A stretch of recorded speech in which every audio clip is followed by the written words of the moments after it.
computer. That's what I want. Okay, I think you're on. Okay.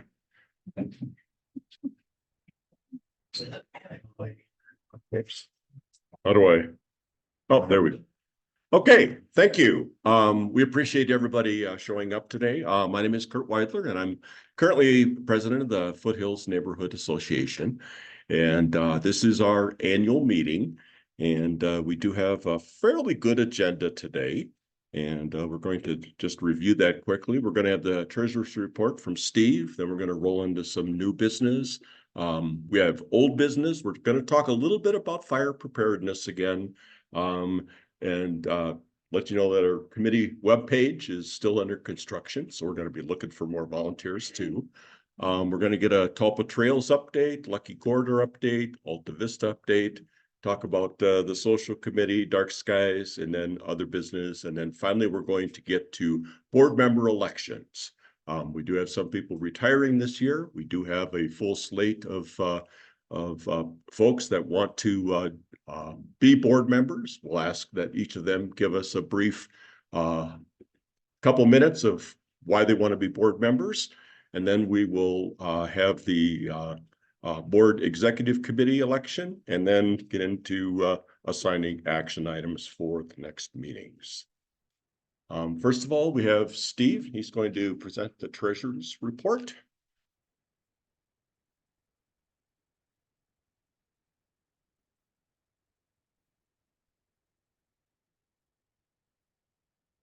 Well, good afternoon, everyone. Such a beautiful day to be coming to an indoor meeting. Gonna have to get used to not having a Zoom meeting, actually having to put clothes on and come to show up.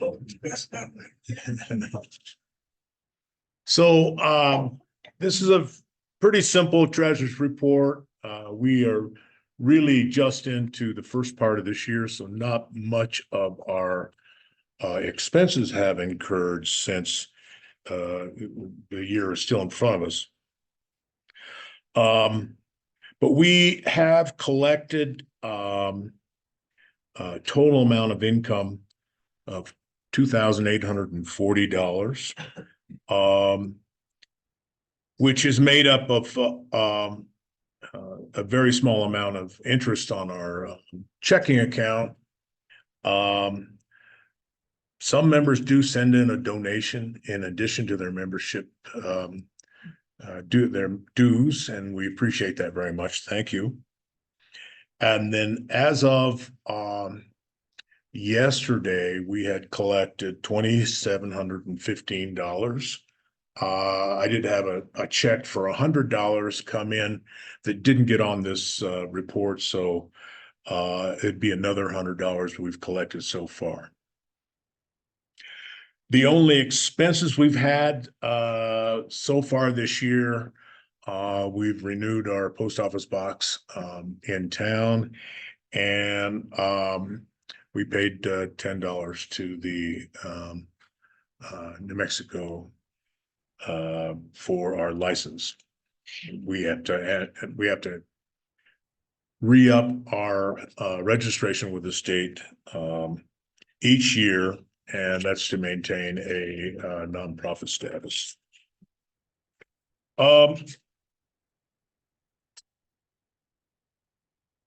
The balance sheet is all assets. We don't really have any liabilities.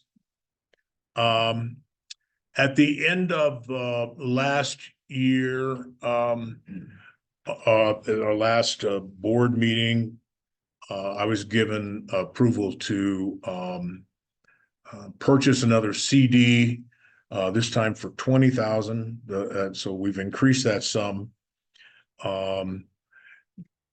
Really wanting to get a little better interest rate sitting at the bank since we're just holding it at this point.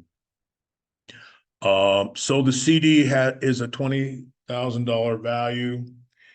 It was established in December 29. It will mature in September 29 of this year and is earning a rate of 4.47 when we cash it out at maturity. In the checking, including what we've brought in so far, is $8,675.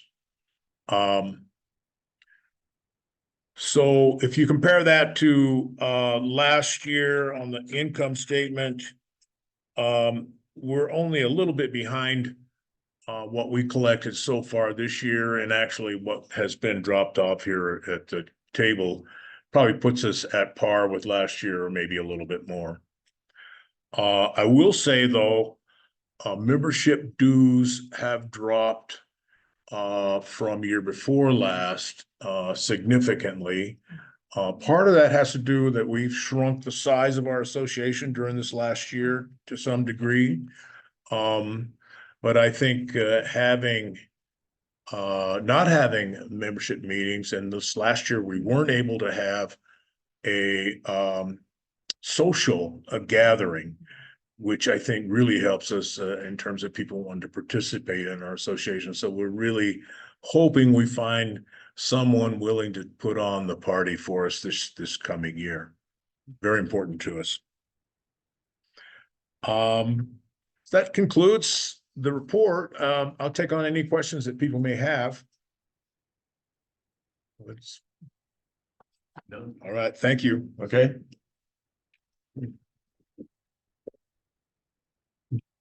Thank you, Steve. Okay, the next thing we're going to roll into is fire preparedness. And we've been chatting about this a couple of years. We've been chatting about it basically because of the proximity to that huge fire that we had a few years ago. And we just want to, first of all, thank Steve and Beth Hicks and also Bill Shapiro and Naomi for hosting 2 Firewise preparedness evaluation meetings last year. There was a group of us that met at each of their homes. We met with the fire professionals. We had Ray and Garrett and others come and speak with us about fire preparedness and what we basically can do to help protect ourselves against forest fires should they, come right up to our homes. And they basically outlined, that we're in basically 2 neighborhoods. Even though we're a single neighborhood here, we have 2 areas. The first being the Pinyon, Juniper, Ponderosa foothills, and that's up right, pushing near the National Forest. Roads, driveways are typically in that area quite narrow, and there's usually one way in and one way out. Okay, and those homes that are in that area and fit that description have a different fire risk than those that are down in the sagebrush flats where Bill and Naomi's home was. There we have, the wide open roads, plenty of area between homes, and the roads are wide and clear, and usually there's more than one way to get to the home and from the home. And the bottom line is that homes with clear and easy access that have defensible space are the most salvageable, or the most savable, should I say, in a fire. Okay, we're going to get into what a clear and defensible space is. And this slide shows a little bit. There's basically 2 examples here. One would be, the top one where we have, where we don't have as much forest as we have down on the bottom, which is up near the National Forest. But they basically both have or recommend a 100-mile or 100 feet safe zone around your home. The first is that 30-foot area. And that's the area where, typically we may have wood piles near our home. We may have pine needles or leaves or whatever else is around our homes. And then in the forest, of course, there we have, in most cases, our trees are natural. They are not, they haven't been trimmed up or anything along those lines. It basically is just a natural forest, except that we haven't had any forest fires in the area to thin out the trees in over 200 years. Okay. And when we were out at Steve's home, They were recommending, what was it, 30 trees per acre? Somewhere along those lines. Certainly a lot less than what is currently there. And one of the big things that they emphasized is we can take some action on our properties by trimming the trees up. 3 feet, 4 feet, 6 feet, whatever, because it fires when they rush across and they're blown by the wind along the ground, and especially with the pinyon pine trees, they'll go straight up the tree really quick, and then they will spread out and cast fire to other trees that are close by, and that's why they recommend fewer trees on the property. And also the embers travel great distances by by the wind just blowing the embers, and whether they blow the embers onto our homes or onto those wood piles or maybe deck furniture or a wooden deck or something like that. All of those things are things that could easily ignite. And one of the big things, what Casey, you sent Garrett, I believe, sent us a short 10-minute video. Maybe we can still send that video out. I didn't get a chance to review it until just before the meeting.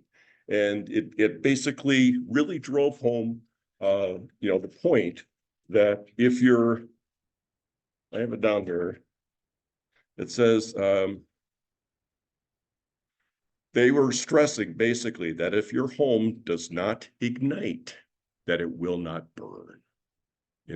So if we take the time and try to evaluate our areas, our homes, our forests, and yards that are surrounding our homes, and clean them up, the fire will not rush up to our homes and burn them. There is an evaluation sheet. And this evaluation form checklist comes from the Taos County fire preparedness manual, and they have, it's 100 and some pages long, and it is also the one that Garrett and Ray used when they came out and did the evaluations at last year. And we can walk through this yourself, and we will provide this, send this out, but you can score your properties, your individual properties, using this worksheet, and it'll give you an idea of whether you're in low, moderate, high, or extreme hazard conditions on your particular property. Okay. So we can send a link again to that presentation along with that video. That video, the homes aren't really like our homes. That's what you had pointed out, but yet it does give you an idea of just the simple things that you can do to clear everything away from your home, and at least give you that space around your home. So if the fire, does come to within even 5 feet or 20 feet of your home, that it's not going to jump that barrier that you have around your home. So your home probably will be safe. Okay. Are there any questions or any other concerns that people have about FireWise? I mean, a group of us have been meeting. If we want to meet some more, or you have more questions, you can contact me or any of the board members, and we can talk more about what we could potentially do in our neighborhood. But we just want to, I guess, keep this in the forefront, especially with the fires that were in Texas just recently. I mean, how tragic. Yes. Yeah. More service if somebody provides, if you apply for thinning your properties. Well, Steve, maybe you can talk to that. Can describe all the particulars, but in general, there are cost sharing revenues available to people who take the time to go through the minutiae of an application. And I think a great FireWise community effort would be to develop some educational workshops. If you would like to understand what's available and what to do. There is one person by the name of Garrett Hansen. He is coordinating a FireWise meeting that meets about 2 or 3 times a year. And generally has cooperation or participants from communities all around the Taos area. Very interesting meeting to go to. So there may be an effort that we can work on is disseminating the information about what all is going on and who's out there doing the efforts. This was a project I wanted to take on last year, and my wife Beth and I have had an interesting year. We've just been consumed in many things, so I had to tell the group that I really couldn't drive something like that, but this year may be different. So I think the biggest thing about FireWise is educating people about what risk they're at by living in a forest. And beyond that is FireWise management is not really just about saving yourself from a fire. It's actually taking care of and improving the conditions of the trees that live in our area. There are just probably twice the number of trees that are sustainable long term, and thinning them out actually helps the trees that are left behind, and you have a much healthier yard and safer. Anyway, just my 2 cents. Thank you, Steve. Appreciate that. Okay, the next thing we're going to do is we're going to move on, and we're going to have Alexandra Goldman give us a brief update on the Talpa Trails. Thank you.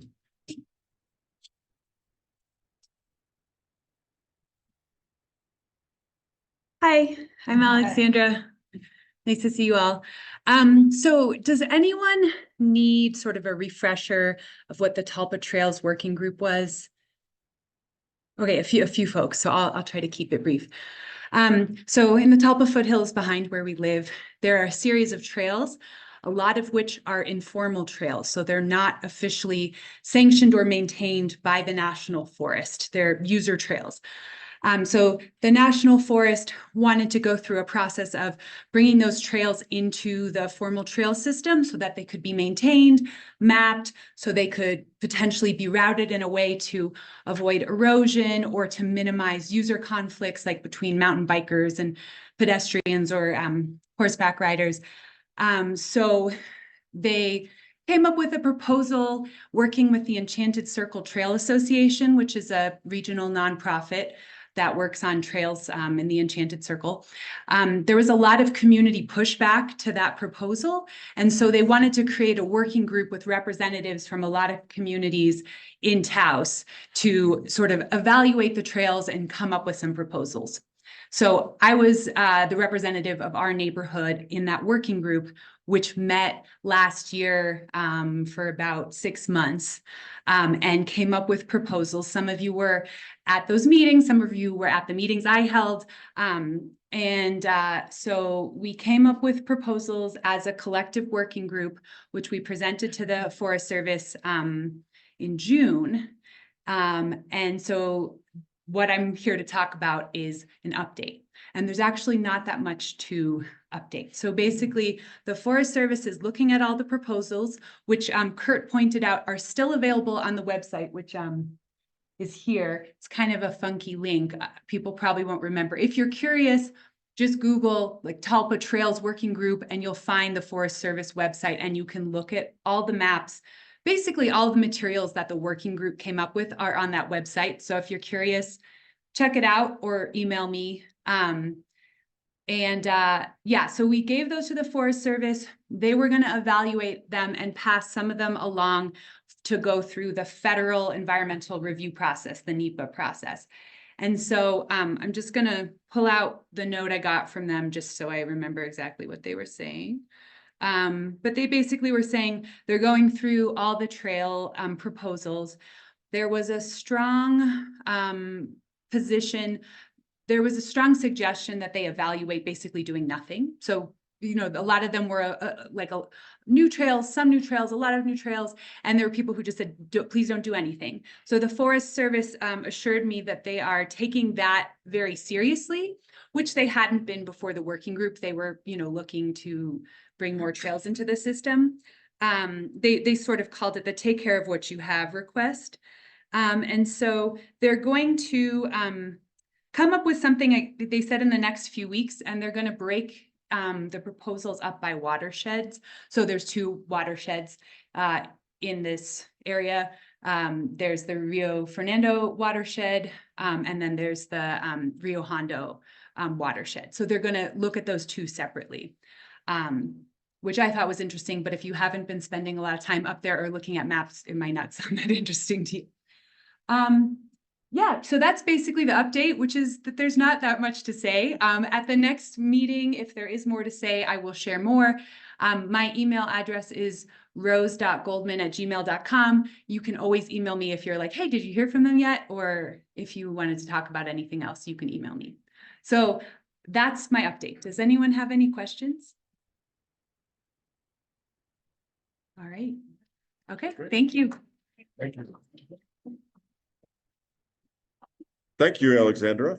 The next update that we have is the Lucky Quarter update. Rob Knutson is going to share a few words on that. Thank you. First of all, how many of you are relatively new and don't know about Lucky Corridor? Okay, quite a few of you. I'll try to keep this relatively short. Lucky Corridor is not an ongoing entity at this point in time. They apparently sold out to a large national organization that does transmission lines. I don't know the name right now. Okay, and I'll use the name Lucky Corridor anyway. This was a proposal to put a wind farm over in Clayton to run transmission lines to Springer, Cimarron, Angel Fire, through Taos, all the way to California. No juice would come in here, no electricity. And they said, oh, this is going to be wonderful and this, that, and another reason. So we have had several meetings in the past kind of opposing this. There are lots of pros and cons about many things. So first of all, the power line that you see just right out here, the one that's running not from Clayton, but from Springer over and beyond west, excuse me, is 115,000 kilowatt. Well, it's 115 kilowatts. And that's what supplies the electricity around here, as well as the inputs that are coming from solar. And whatever wind we get, I don't know about that. Anyway, the problem was that they wanted to put in a line of 300 or 3,045 kilowatts. So that's a significant increase. And again, no electricity would be coming to the Taos region whatsoever, going to California. And so some of us said to the question, well, gosh, you know, if it goes to California, that's fine, but why don't they do it over there rather than coming over here? Well, there are economic considerations, corporations, whatever. So the reason that we brought up that this was a big problem, and I was kind of leading on this, were threefold, and not necessarily in the order of importance, but number one was fires. And now we look at the recent fires in Texas. Apparently a power line blew down. There was the occurrence. And California a couple of years ago, the same type of thing. And then of course over in Lahaina, same situation. So power lines do go down. And the Forest Service, as I was talking to them, they're very concerned about this. And that's another reason they have not been saying, yes, isn't this wonderful? Despite the fact that it has a lot of pressure coming from places back east. Okay, so that was number one. And then the danger of power lines, You know, people could step on it and that's the end of you. Another thing that was a big issue, or is a big issue, is that the EMF, electromagnetic fields, any electromagnetic or electric line, even in your cars, at home, your toaster, etc., produces an electromagnetic field. Well, the 300 or the 3,000 kilowatt line produces that too. And the studies have shown that the force of the electric force and of the magnetic force extends out approximately 600 to 800, maybe 900 feet. So you're talking 2 to 3 football fields as a big circle surrounding this line. And we'll get to what could be the effects of that. And then people say, well, why not bury the line? Well, it's terribly expensive to do that. And secondarily, it does not attenuate the electromagnetic force. You may have heard electromagnetic forces about if you blow off an atomic bomb somewhere up in the stratosphere, it's going to fry all the electrical transmissions probably throughout the country, and they won't come back for years. But anyway, biological effects, and I'll talk about this a little bit. Big circle, let's say 600 feet, we'll give it, all right. That's radiating out electrical forces, magnetic forces. Well, what effect does it have? It's controversial. The electrical generating people will say, no problem, nothing. You may recall probably about 35, 40 years ago, there was a big hubbub about the increase of leukemia found in children up in Denver, and specifically children that were housed within a relatively close proximity to power lines. Now, that has not been proved definitely. It has not been disproved, but it's there. But a lot of activity, a lot of research is going on about this. So I'm going to have you imagine one cell of your body, maybe this big. By the way, all of us here have 40 to 60 trillion cells. That's a lot of cells. And these cells replicate themselves in different fashions, like the red blood cell that carries oxygen, gives it off to the blood, blah, blah, blah. That's fairly quickly. And you have other things like the cells of the kidney. Well, they're very, very slow. Bone, very slow. But nonetheless, there's regeneration. So some of the studies have shown that the cell, the membrane of the cell, gets interrupted, not completely, but somewhat. And messages are sent out from cell to cell, and then the tissues that are made up, and then our biological function continues. And it's, you know, kind of a dicey procedure to understand all this, but that's what happens. In there, you also have RNA and DNA, which you've been hearing a lot about in the last couple of years with COVID. And the liquid substances in there vibrate at different frequencies. Some of these molecular biologists are saying. So what does this do to the body? Well, we don't know for sure, but there are articles that talk about things such as pacemakers. This will interrupt pacemakers a little bit. Others say it may have something to do with Parkinson's. Now, we have a neurologist here, and he knows more about this than I do. But anyway, some of these studies show things of this nature.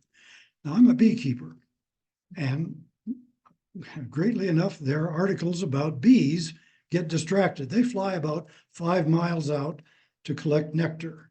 And they found out that the beehives that are relatively close to these power lines, the production of honey drops considerably because the bees get mixed up because of their signal situation and where they go and how they come back and say, they do their little dance, you know, go over here. So some of the bees will take off and get lost or whatever.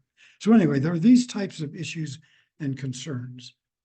And the other thing is that this power line specifically for here, which you've all seen, I take it. And if you haven't, when you come out, look over the building, you can see it. And these are the 115 kilovolt lines. And the electrons in there are moving. They don't go just one way, they kind of go back and forth, but it's generating this force field. So the question comes up, well, what about people that would live, and again, this is specific to Taos, that live within 3 football fields of this big line? We said, now that's kind of a heck of a note. If this does cause problems, and again, it isn't proven, but there's no proof that it does not. What about them? People go to sleep, they go to school, kids are playing around year after year after year. Well, we don't know. And so that's one reason we said, we don't want this. And in fact, it went away. Okay, is there any word or talk right now of putting in this 3 times more powerful line? Not at the present, the contacts that I have here at Kit Carson, but I do suspect that there's probably things going on that we don't hear about that may. So just for future reference, that's kind of what I'm here for and saying. It was an issue. It was a very heated meeting that we had with the people that came down from Denver for Lucky Corridor. For those of you that were here, it was a very interesting meeting. And the lady left feeling very badly about having spent her time to come here. So anyway, that's basically it in a nutshell. And if you have further questions of specifics, I'll be happy to discuss them with you. Thank you. Steve has a question. Steve. Hey, have you heard through your conversations with these folks whether or not the people behind this idea have even considered routes that don't go through populated areas? It seems like there should be an easier way to go through a place like town is. There's a lot of discussion about this, and there's discussion has been going on and still is going on south of us, Santa Fe, Espanola, because there's talk about putting even more powerful lines through there. Yes. Oh, and one thing I forgot to mention is visual pollution. These poles that you see out here up by the water tower, those poles are 75 feet tall. To accommodate something that's of the 345 kilovolts, they would be 150 feet tall. So that's another thing, visual pollution. Yes, ma'am. I'm sorry, I can't quite hear you.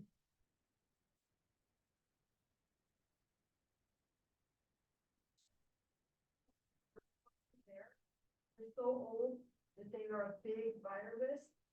So as a finding, I mean, I'm not pro the corridor, but I'm just wondering, have you heard if anyone is addressing the age of the current ones?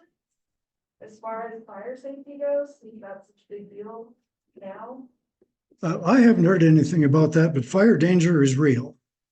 Because winds, and you know, we get 100-mile-an-hour winds once in a while. They do knock over some of these lines, and you know, it's right through the forest. Yep. Just a little bit of information, that line, they came through a maintenance and they double checked it, and I talked to them about the poles, because to me, I look at the poles and they've got cracks and a little scary for us. And they said they're rated to 150 years, and so they did come through and they did double check them, and they they did a full evaluation just this last year on all the poles, and they did whatever they needed to do. So they did repair them. But evaluated, Oh, and the lineman that came through, I talked to him about it, and he said they're rated to 150 years. yeah. And they've only been in since the early 70s, so we're not even halfway through their life. Yeah. Their expectancy. Well, that's good. And these folks live right under the power line, so you know, they have a concern. You talked about how, expanding, going to 3,000 something over the 115 that we currently have.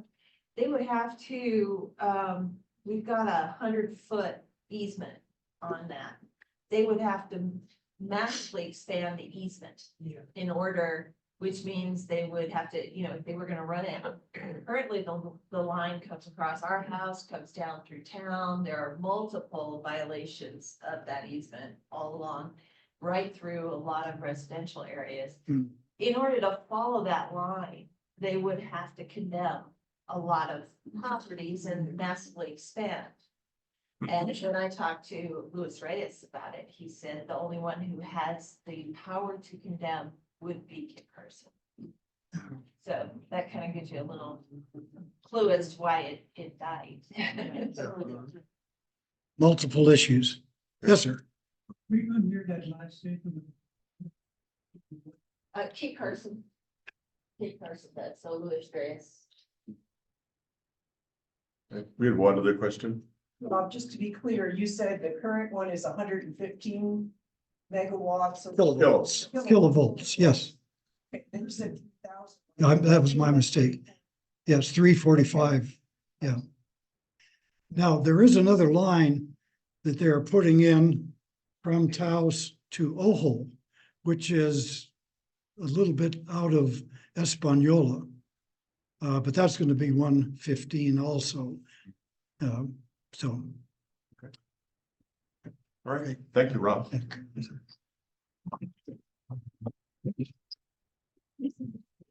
Yeah, this definitely is going to be an issue. It's going to keep coming up and up. I was reading just this past week in the Wall Street Journal that the electricity that we will be demanding in 10 years from now is going to increase by 3 times what it is today.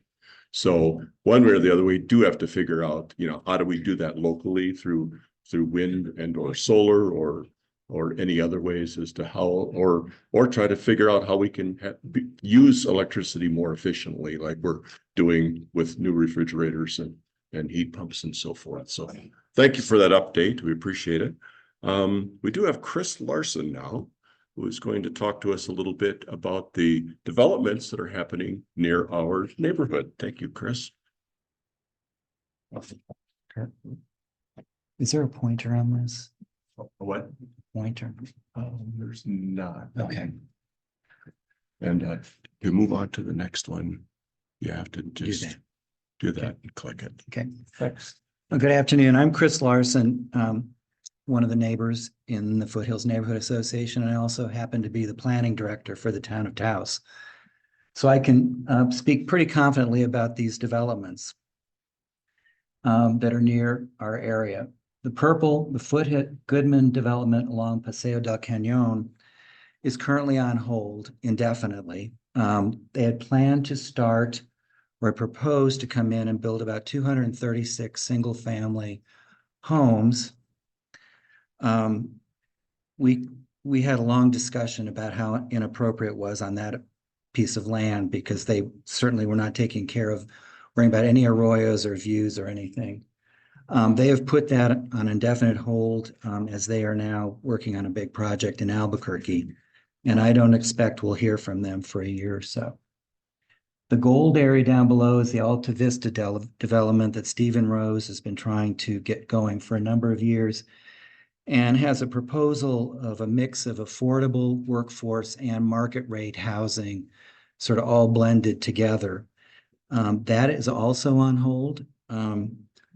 There's a line pretty much like where the dashed blue and white line is that the town and he have been negotiating extending water, and we've not been able to come to negotiations. So he's pretty much put that on hold, and we don't have a schedule for that as well.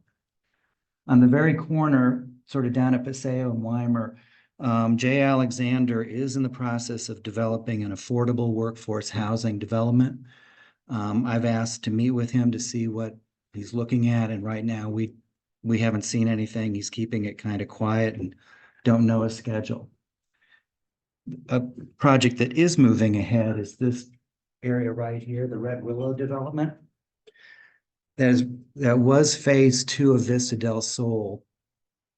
The owner's daughter, the original developer, Mr. Cook, passed away, and his daughter's developing it and has come in, and they're going to, as opposed to putting 43 homes, go with bigger lots and put in about 25. along with a green space along the arroyo. And I don't have pictures of it, but it's really a pretty nice development. It'll be more of an at market rate development. So currently that is the status unless of development around us that I'm aware of. And if there are any questions, I'd be glad to take them. Hospital relationship. This is the hospital right now. And we have rezoned this as a planned unit development, so it's all hospital development related. They will be expanding, but don't know how big yet. Yes, sir. What are the minimum lot sizes? Typical minimum lot size? It depends on the zone. So for this lot, they were about between 7,000 square feet to a quarter acre, or a little bit bigger, up to a half an acre. I think he was gonna get close to an acre up here as it got closer to our property or neighborhood. The Goodmans were looking at something much smaller, very condensed, and they are reevaluating what that is. Yes, ma'am. Where our neighborhood is, in relation to that map. You know, let me see if this, Yeah, our neighborhood is within the checkered blue yes, and white line. it's all of this, all the way over. Yeah. Here's a laser. How cool is that? So yeah, it's all of this. Thank you. Bring on the technology. Other questions? Yes, sir. So are any of these developments on septic? No. systems? No. If they're within the town, they will have to be on town water and sewer. Lead to my next question, are there adequate water and sewer treatment capacity? Or is there going to have to be additional facilities? If they all came on at once, there will have to be additional facilities. Our waste treatment plant right now is pretty close to capacity. It's getting an upgrade starting next week, which will help bring it back down away from capacity. Recently, we've been having we have a lot of trucks coming and dumping from cleaning out septic tanks. And it's put us real close. So And just one more. keep quick going. question. Does the town have a financial vehicle to facilities charged to pass on to these developers Yes, to help pay for it? yes, yeah, we do. We do that. If it's affordable housing, which Alexandra can also speak to because she's on the Taos Housing Partnership, we're looking at ways to encourage affordable housing where it's appropriate and help with infrastructure extensions and connections. Welcome. Anything else? Thank you all. Now we needed the one slide, so. Thank you, Chris. Okay, we're gonna skip past a couple of these. And we are going to get onto other old business. And I did realize that we skipped over new business. We'll come back after we get done with the old business, take care of new business before we do the board elections. The other old business that we have is that basically we wanted to highlight two things. First of all, the social committee. We do need volunteers to help facilitate gatherings like this and like our neighborhood summer get together, or we could have other get togethers also, or any other picnics or meetings that we might have planned in the future. If there's anybody that does want to volunteer, please contact Casey or myself or any of the other board members. We would appreciate that. Yes. Actually, it not that much work really, except just for that small little piece, you know, Kathy and Nick put on the last summer social that we had, and we did have a lot of help. And again, that's the thing that we need is we need folks to step up to the plate and help put these things together. The planning, especially like for the summer social, we have a lot of previous history, so we know basically depending upon how many folks are going to come, what kind of setups we're going to need.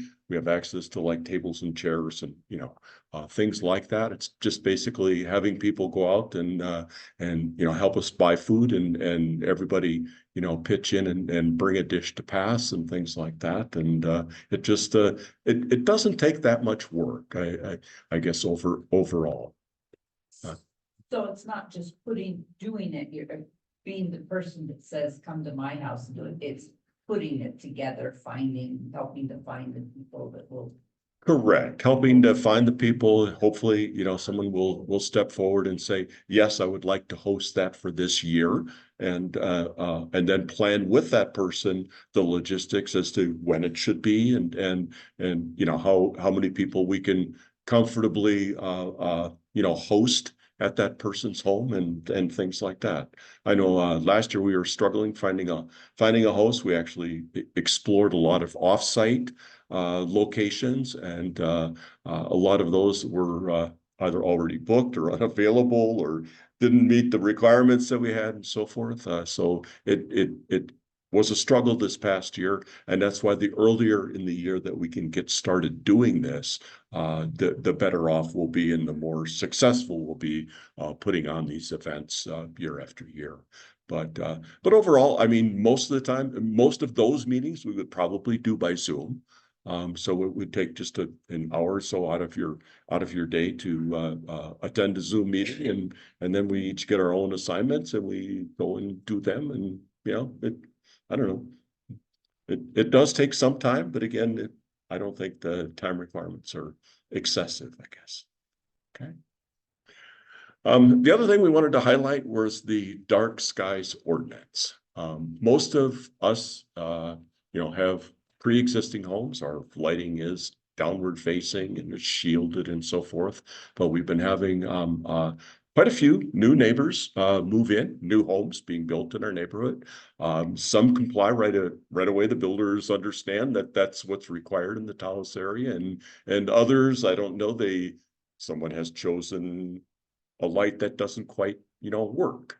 And we've usually approached those folks, and everybody has changed them out. So it's basically all of us, I guess, trying to be aware that we are a dark skies community. We do have a link on our website that does take you to the ordinance and outlines what's acceptable and what isn't. And it really is nice being able to look up at the sky. We took a picture of our Christmas lights last year, and amazingly, we could see the stars. And I mean, that's what a dark sky community is. It's really beneficial for us to be able to appreciate that. It's something you cannot do in the large cities, and that's another reason why we live here. And another thing also is that your outside lighting, if you do have those that go on and off, motion detection lights, there is a 12-minute limit that is built into the ordinance. I don't know if another animal walks past, you get another 12 minutes. But anyway, if you do have that kind of lighting at your home, and I guess just check every once in a while to make certain that it's working within the parameters of the dark sky ordinance. Okay. Let's see here.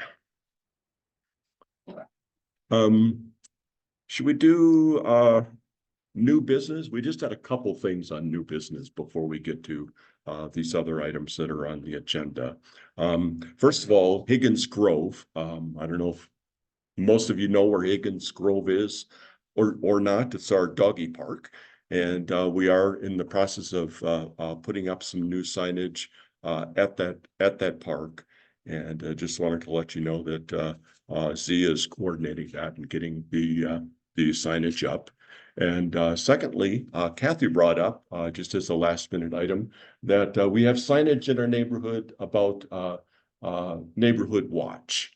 Okay, currently, I'm not aware that there is an active neighborhood watch group that gets together with law enforcement on a regular basis, just to, you know, stay in contact and know, you know, what's happening in the neighborhood. We generally, I believe, live in a very, very safe neighborhood overall. And we're very fortunate for that. We do have some signage. We have that one large sign. If anybody thinks that they know an entrance to our neighborhood that where the signage they don't think is good enough, we, you know, I guess are looking for a home for that sign. So if anybody has any ideas, please forward them to me.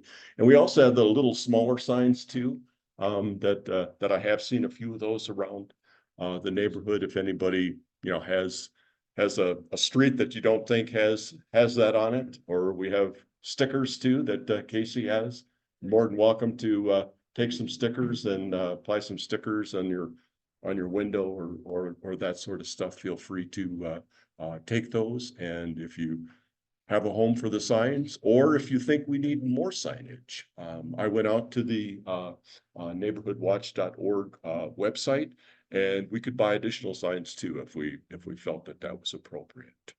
We do have the funds that to cover that should we need that. Right. Yes, Ken. Kurt mentioned we don't have an active neighborhood watch organization in the community right now. But and we also don't think there's much crime, hardly any in the neighborhood. But if any of us has an experience with an issue, somebody coming to your home that shouldn't be there, walking around, whatever it is, please, should they contact you so we can, so let the other neighbors, let other neighbors, you know, so don't keep it to yourself and you know, make sure that they're aware of things happening. Yeah, we also, on our website, we do have the Taos dispatch, the non-emergency dispatch number that can also be called if you have a concern that's not an emergency, but it's something that you just want to make our local law enforcement folks aware of, that this is happening, that you know, there's somebody that's you know, doing the four-wheelers and spinning donuts at 10 o'clock every night. You know, and that has happened actually in close to where we live. So you can call that non-emergency dispatch number and just make them aware of an issue that might, you know, be concerning to you. And hopefully the partnership with them will solve that problem. Okay. Yes, Casey. This is for anybody in a really long time, like probably almost a year, of any kind of crime things, or even if it's petty, or when you stole, you know, a flamingo from your front yard or whatever, but don't hesitate to let me know about stuff. I don't have to mention names or addresses or anything. I can just say, you know, on Fairview Road or something vague to let people know, unless you want to have your information put out there. And it only goes to a neighborhood, but you know, once something's electronic, it can keep on going too. But yeah, I'm just kind of surprised our neighborhood. I just sort of feel like, how come nobody's reported any crime? I love it if there isn't any, but hard to believe that there's something. Yes. Yeah, knock on wood. We do live in a nice neighborhood, and it's, yeah, Steve. I'm wondering if maybe the local law agencies have any outreach programs in this area. You know, if there is someone within the law enforcement arena that would be interested in coming and talking to our organization about what a neighborhood watch would entail, what other neighborhoods may have done. That's something we can definitely explore, see if there is something that can come in and speak with us, or maybe join us on a Zoom meeting to discuss what might be possible. Sure. Okay. All right. Anything else? I think we're probably good there. All right. Other business, you know, having an organization like the Foothills Neighborhood Association is, I think, unique in that, I mean, we're a group of folks that don't get together because we pay association dues to, you know, mow our lawns or you know, pave our streets or anything like that. We revised our bylaws to basically, you know, come to the reality that we are a social organization. We are a communications organization. And that is it. But we don't have any laws that we enforce that somebody has to have a certain color on their home or that they have to build a certain type of home anymore. We all had covenants that are pretty much all expired. So we're basically together because we want to be together. And I do really appreciate that all of you want to be together. Thank you.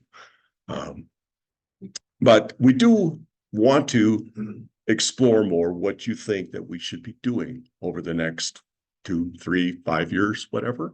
So think about that a little bit and think of what things you think that we should accomplish. I mean, we have our spring cleanup that we do in the neighborhood. We go out and pick up what little trash is in our neighborhood. And I mean, we all do that, I think, as we walk the neighborhood also. I know I see people out walking and taking their dogs on, hikes all the time. And people do carry bags and bring stuff back. And we appreciate that. That's really helpful. We, put the gravel in front of the mailboxes so we're not stepping in mud and dragging that into our cars and homes, things like that. But and the doggy park, of course, that we help sponsor.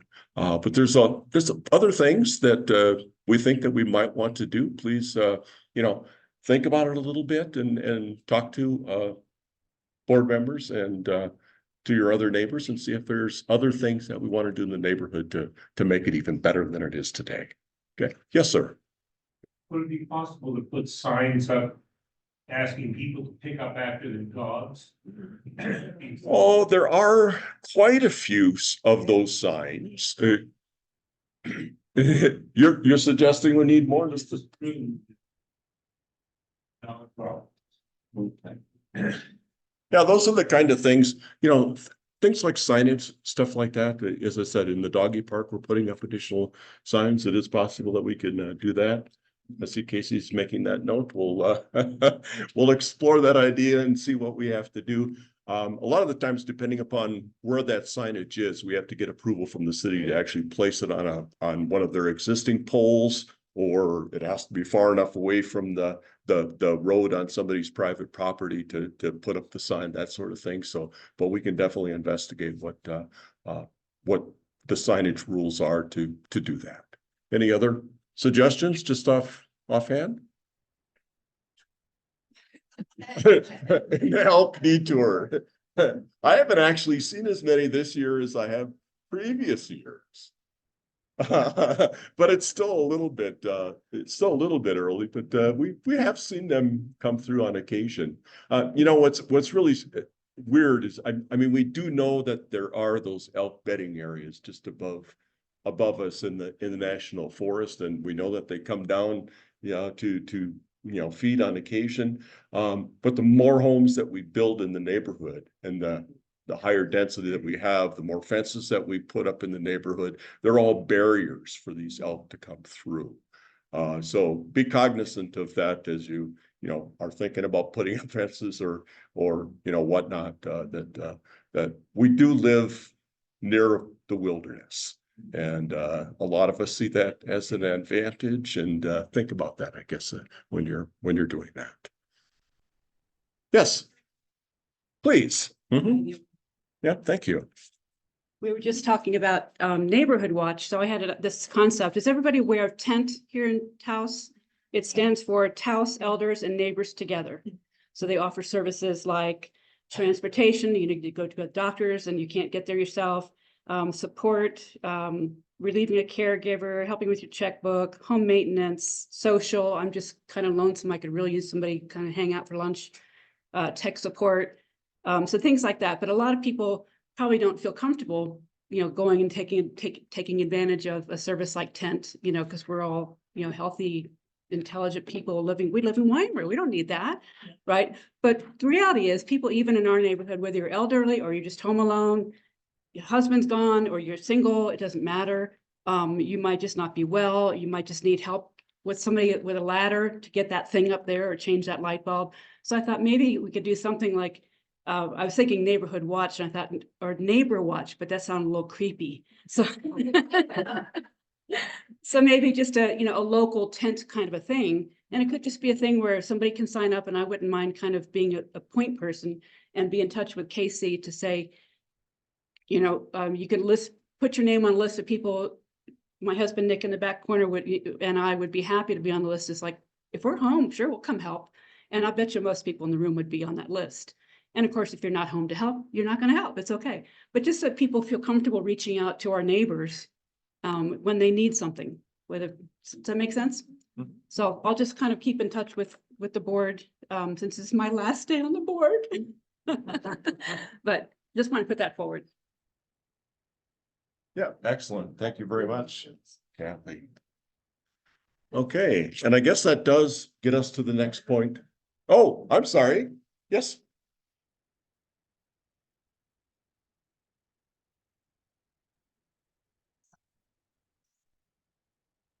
So many people who do not slow down and do not move over, which I think of that, but with speeding along, and if there's a signpost saying with mileage, can we get more of those mileage posts?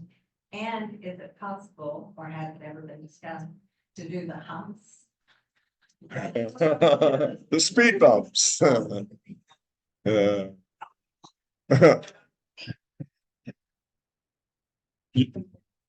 Are you saying the washboardy roads don't help enough? No.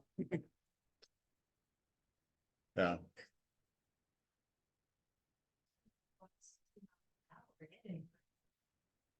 Yeah, I guess we don't personally live on a really, really busy street. But I know that,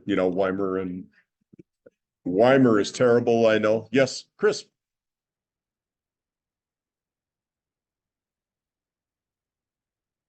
Public safety, environment. Had a lot of discussion about without the speed bumps. Put up gates? No. Yeah. Mm. Yeah. Yes. Right on. Mm-hmm. And I'm home a lot. Mm-hmm. My observation is usually contractors, and people who come to work for people. It's not the locals. Mm-hmm. It's people who come in. I mean, the UPS truck, man, he flies. Mm-hmm. But it's not us, basically. It's people who come into our community. Yeah, yeah. I have noticed that too. Yeah, a lot of the times it is the contractors. When I'm out walking and somebody's just flying by, it's usually not anybody that I recognize. I usually stand in the middle of the road. Danger, danger. Yeah. Yes, Thanks, Margot, down yes, Mario. at the roads that have the asphalt and Santa Cruz and Sharp. Mhm. And what does anybody know how that's decided on? Basically, I think the city decides what they're going to do with that bituminous stuff, and they've been allocating some, to our neighborhood. That if the street is extremely bad, and I know those couple streets, especially like Sharp and the next one down, they were really, really bad, and they were the ones that got it first, and that really, really is nice. We know that we're not going to get paved roads in our neighborhood, like who knows how long. They still have to put in sewer and water, and we don't know when that's going to be. It's forever out there, but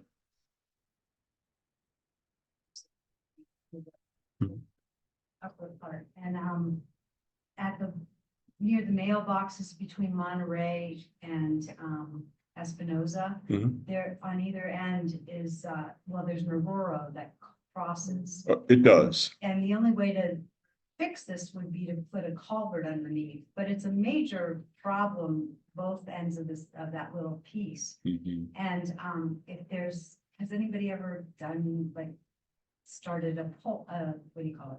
Petition or something like that? I'm gonna take pictures and try to document some of the problems, when it's really extreme, but, does anybody know the protocol for that? Is it a town road? Pardon? Yes, it is a town road, yeah. It's, is it in the city of, it's in the city of Taos, I guess we. Yeah, I guess, if you could just get us some information, we can approach the city and see what, what, if anything, they can do or what plans they may have.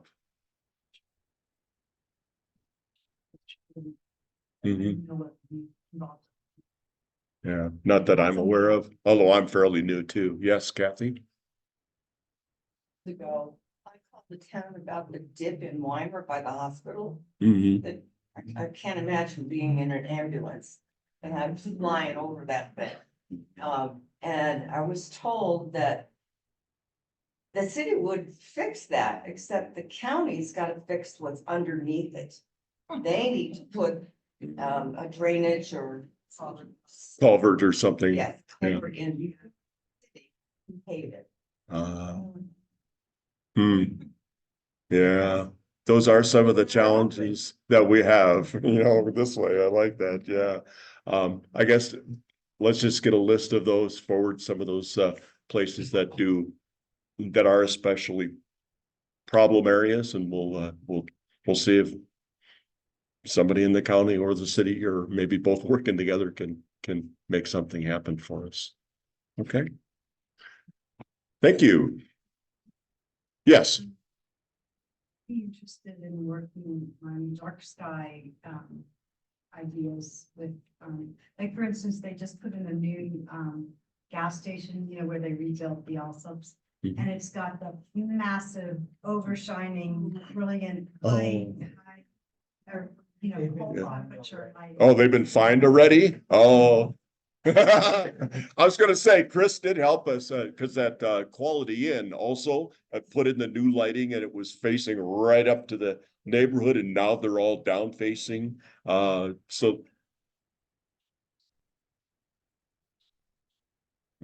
In other communities mhm. with great success, and she's taken evidence of, deaths near overshining lights and intersections. There's one place close to where we used to live in Houston. And she's also gotten a bunch of police chiefs to change their beliefs and recommendations to citizens about lower temperature lights, because she has photographs and stuff where you can't see an intruder with the high temperature lights, the blindingness of it versus, she's got the exact same position of the intruder and the light in two different temperatures. Okay, well, if anybody has any ideas, or if folks want to get together about that specific topic, we could have a. Okay. All right. Yes, Casey? Fine, but are they going to fix it? Yeah, it's all gonna happen overnight. Yeah. Sure. Okay. All right, the next big thing on the agenda are elections. And I think what we were gonna do, we were gonna hand out the ballots prior to folks talking. So if you want to raise your hands, if you're qualified to vote, there is one vote per property, and it has to be the owner on record. And if you are that person, please raise your hand so we can get you a ballot. And you've paid your dues, exactly. Yeah,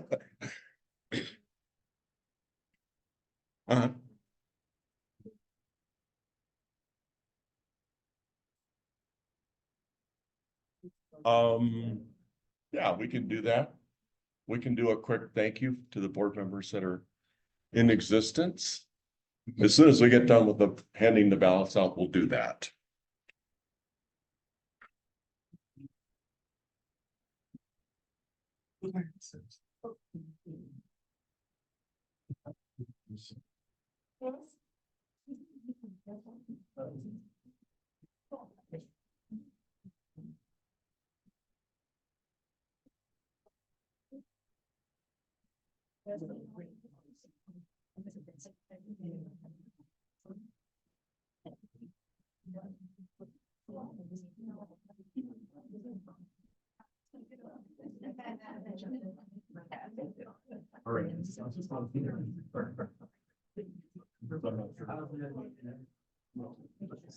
You're writing. Yeah. You're walking every day. Eating other or walking over the homes.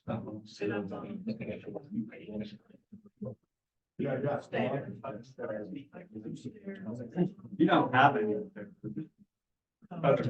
Yeah. Yeah, did Peggy get one for us? Yeah, thank you. I see one. Wait for me. Yeah, that's what we want to do is we thought that we would have each of the nominees. We have 2 incumbents and 4 others that want to be board members this next year. We have 5 openings. So you have 5 or you can vote for 5 people that are on your ballot. And first of all, though, I like that suggestion. Can we have the current board members please stand so they can be recognized and thanked?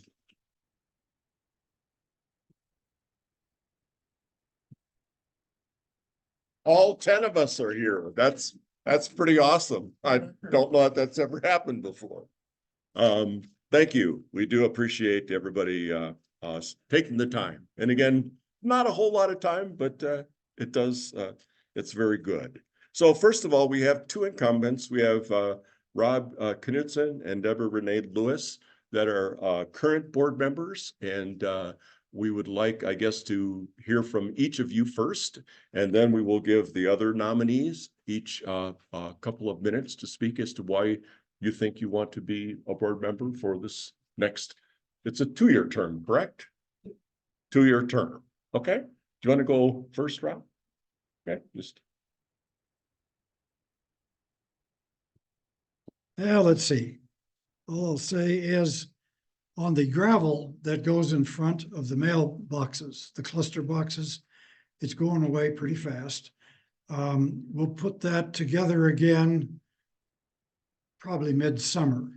And in the meantime, if it's raining, I would ask, please don't drive up on it. I know that's why it's there, but when it's raining and gets soft and muddy, that gravel is gone quickly. And the second thing is on the asphalt situation, they call it milled asphalt.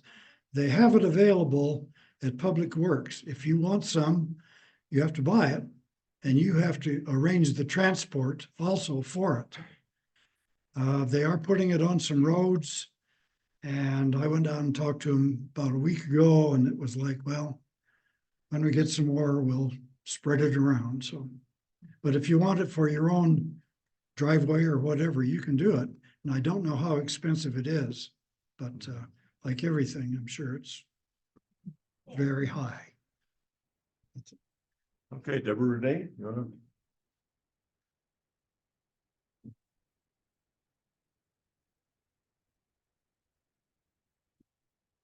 Hi, I'm Deborah Renee Lewis, and fairly new to the area, and it came up that they were looking for board members, so that's how I volunteered and ended up on the board originally. I'm used to being involved in my community. I was on the planning commission where I came from, where I lived before for 6 years. And it was fun. I enjoyed it. We had our, as Kurt mentioned, our bylaw committee. I was on that committee and working on that. So it's just something nice to be involved in, especially being new. It makes it a lot easier to kind of get familiar, and learned a lot more than I would have if I hadn't have been. So anyway, it's been a pleasure.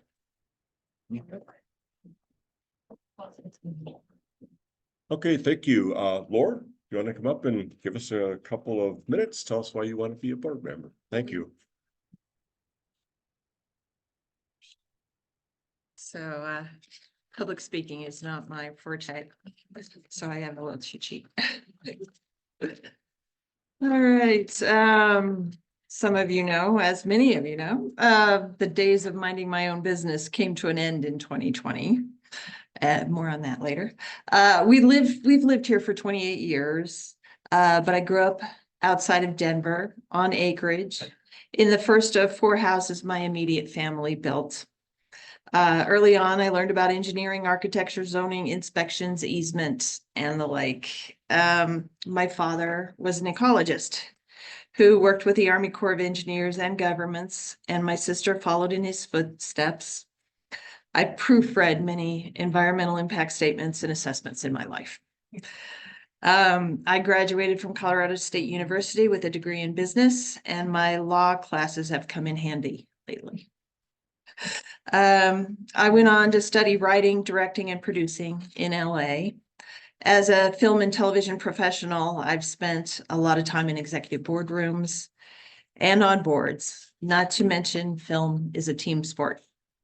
I was instrumental in the launch of Stars, Encore, and the Multiplex, Hallmark International, as we launched around the world and on the executive floor of ABC television. Currently, we're going through a big change in our country. For better or worse, Trump brought down the regulatory agencies. And we can't exactly trust the government to do the right thing anymore, unfortunately. As a former promo writer, I'm fond of t-shirt slogans, hence my first. You can't stop development, but you can influence it. The FNA has been a feared entity in the past, and I want to maintain its relevance and our respect. The second slogan I learned in Hollywood: if you're not at the table, you're on the menu. As an organization, we need to stay out there. In the last few years, I've met a lot of the movers and shakers around here. I've had conversations with our commissioners, town politicians, and the neighborhoods to the south and to the north. My last slogan: if you're going to do it right. We need to hold our government accountable and ensure that we have a voice. Finally, I am a Gen X first edition. I do have a lot of spunk. My birthday is coming up in a couple of weeks, and I'd like to ask for an early birthday present. Please mark my name on your ballot. Thank you. Thank you, Laura. All right, thank you, Laura. Chris Larson.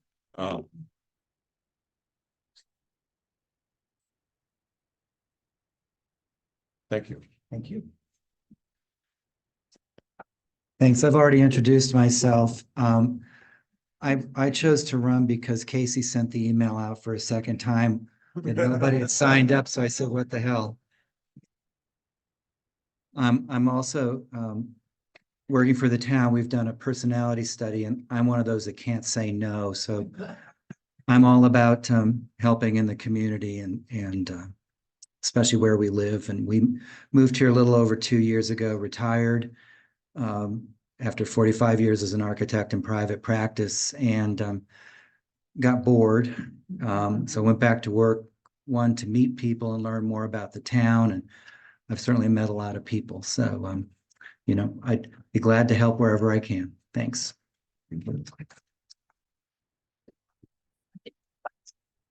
Thank you, Chris. Diana Terry.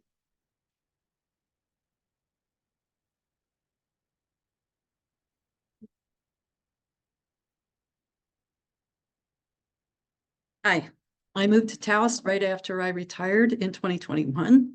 After coming to Taos for many, many years with my husband, Greg Oberle. Some of you know him. I practiced law for 22 years, and after that, I was on the State Court of Appeals in Colorado for 15 years. I served on the board of a nonprofit food bank in Denver, including 2 years as president of that board. And I did the same thing. I couldn't resist when the word came out, hey, we need board members. So I'm happy to serve or not serve, but I would be happy to support any of the board members that are elected. So here in Taos, I sing with the Taos Community Chorus. I volunteer at the CAV store, and I volunteer at the Equine Spirit Sanctuary Horse Rescue. So I just am happy to do whatever for the organization, be elected or not be elected. I'll support the organization. Thank you.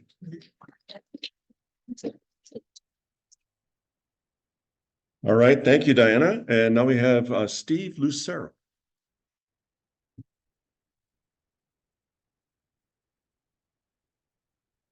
Good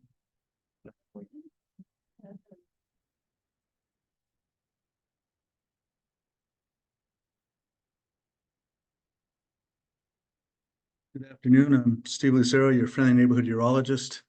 Prior to coming to Taos, I had a prior practice in Santa Fe, and I got involved in politics because Plato once said, the penalty of not being involved in politics is you'll be governed by your inferiors. So I got involved in the local, county, state, and national politics, and I like to think I made a difference. I moved to Taos 7 years ago and said, you know, it's about time someone else take the reins. And I enjoyed the free time, but every time something happened I didn't like or I didn't think went the right way, I get this slap in the back of the head, governed by your inferiors, governed by your inferiors. So if I'm elected, you will be saving my life because my wife will not kill me for saying, governed by your inferiors. Like I said, I've got a new joint in, so I've got time, I'm hurting, and I'm on drugs. What could go wrong?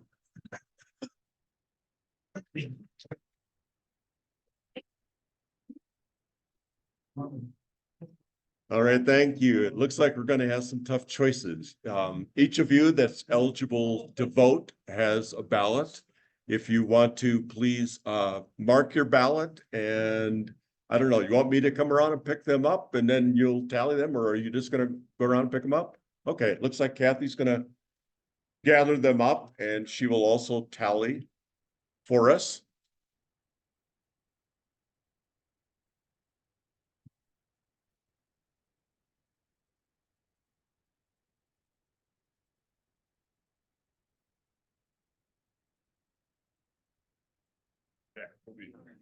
Yeah. We only have one more item on the list.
I'm in the process of getting all my. Oh, yeah. Yellow fever. Malaria.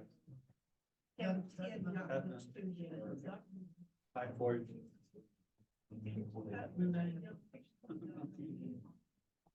No, there's one other person, while we are tallying the ballots, there's one other person I want to say a big thank you to also, and that's Phil Aldred. Thank you, Phil, for helping us with the AV.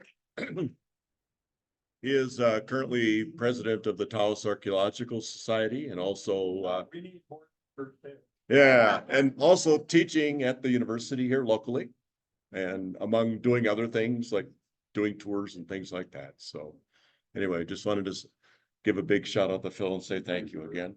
We appreciate that. You're welcome. Yes. Question over here. Yes. Dog park. Where is it located? What is it? It's, The map. I don't, oh, I suppose I could maybe put up one of these maps. Yeah, it is. It's on the corner of, Yeah, use the laser thing. where's the laser thing? Oh, it's right there. Right here. Higgins and Burning House. Or Blumenstein, I'm sorry. So where's the size behind the road? It is right down in here, correct? I mean, I've only been down there like once. I mean, I usually don't walk that road. Behind the little library box, right on the corner there. Huh? Yeah, There's a small place to park there, not large, but yeah, I believe that's true. Mm. Hopefully.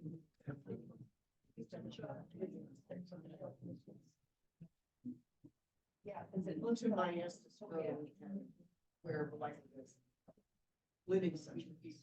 Oh, okay, yeah. Very humble. There's what? Oh, there's cookies in the back. Also, thank you, Kathy. If anybody wants to grab a cookie while we're waiting for the ballots to be tallied. Yes?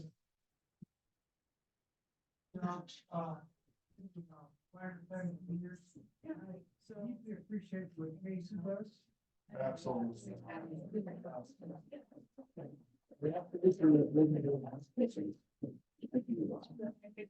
George, former board member.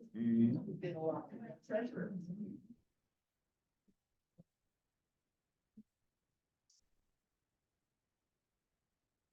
Oh.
Saving democracy.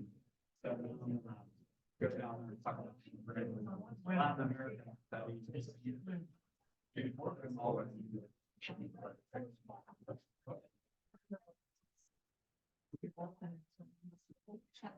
Oh, yeah, let's see.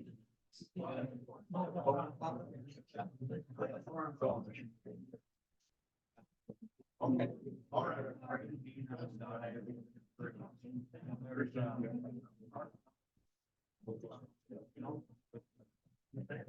South of water.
Yeah. Go. Around and then.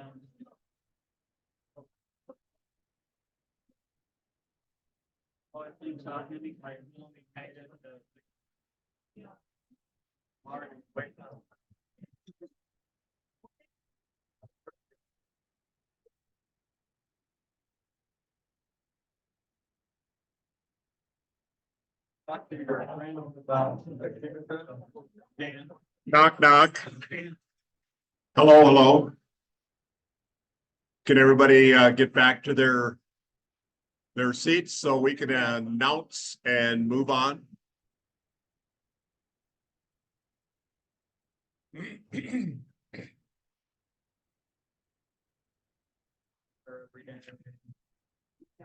That's a woman. And, nobody got sick. Okay, if everybody could take their seats, please. We need to get this wrapped up. We only have this room until 5 o'clock. Time is marching on. Oh, do they? Gonna rush home to watch them, huh?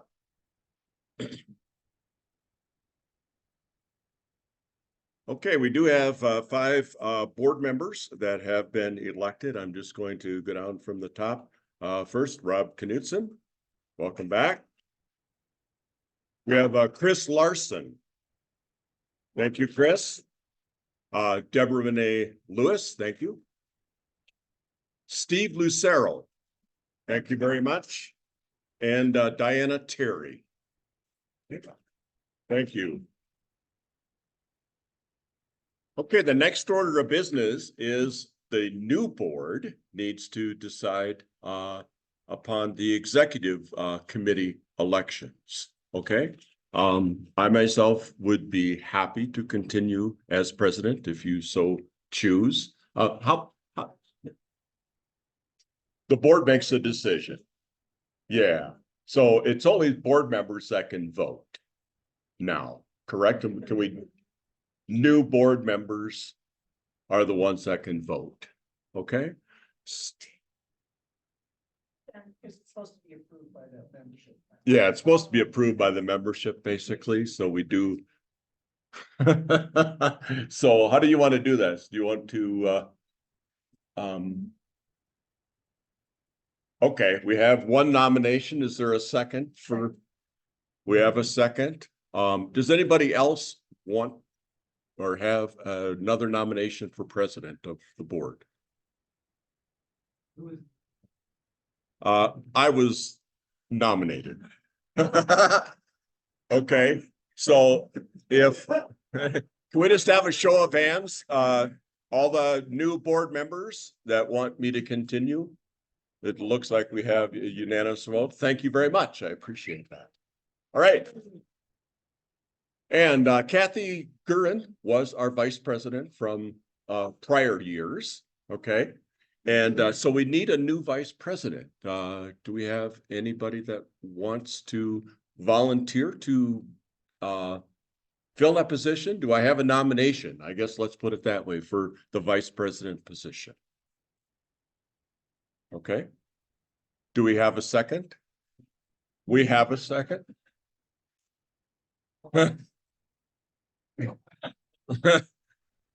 Steve, are you saying you do not? That's fine. Okay. So I have a first and I have a second for Steve Lucero to be our vice president for the next year, I guess. Do we have, I guess, just a raise of hands for this? Looks like Steve is our next vice president. Next we have is treasurer. And Steve, would you, I would like to nominate Steve to be our treasurer again. Okay. When we have a second, we have raised hands as to everybody there. Okay. Looks like we're okay there. And secretary, you want to continue to be secretary, correct? Oh, okay. Yeah. Looks like we have a first, second, and unanimous decision. We want to have Casey as our secretary. Thank you very much. All right, thanks to all the board members who have previously served and that are serving in the next frame or time frame. we do have our list of action items that we are going to follow up on and get back, and we'll address with the board as time permits over the next 3 months. We try to have a meeting every 3 months at least, depending upon, how that goes. And we also still need volunteers for all of our committees, really. Our committee page is under construction now. Social committee is the big one that we would like to get filled sooner rather than later. So please, give us a ring or email us and say, yes, I want to be a part of the organization. We would seriously appreciate that. Yes. Okay. Okay, so we have, okay, we got 3. Excellent. Okay. I mean, what is the? Buy wine, beer, no. Yeah, it's basically planning our social activities that we're going to have for the year. Okay. So other than that, is there any other business that we need to take care of today?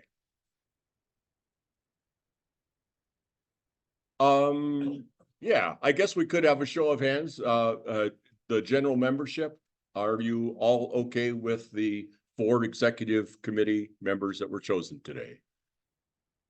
Okay, it looks like we have a near unanimous decision. Thank you very much. I will, I guess, entertain a motion for adjournment. Moved and seconded. All those in favor? Aye. Looks like we are adjourned. Thank you very much. All right. Yeah, if you're late. Good, well done. Hey, thank you. Thank you, Bill. Appreciate it. Glad to have you for another term. Yeah, I think it'll be good. We hopefully could get a lot more folks involved. I guess it's been a struggle, especially through COVID, stuff, but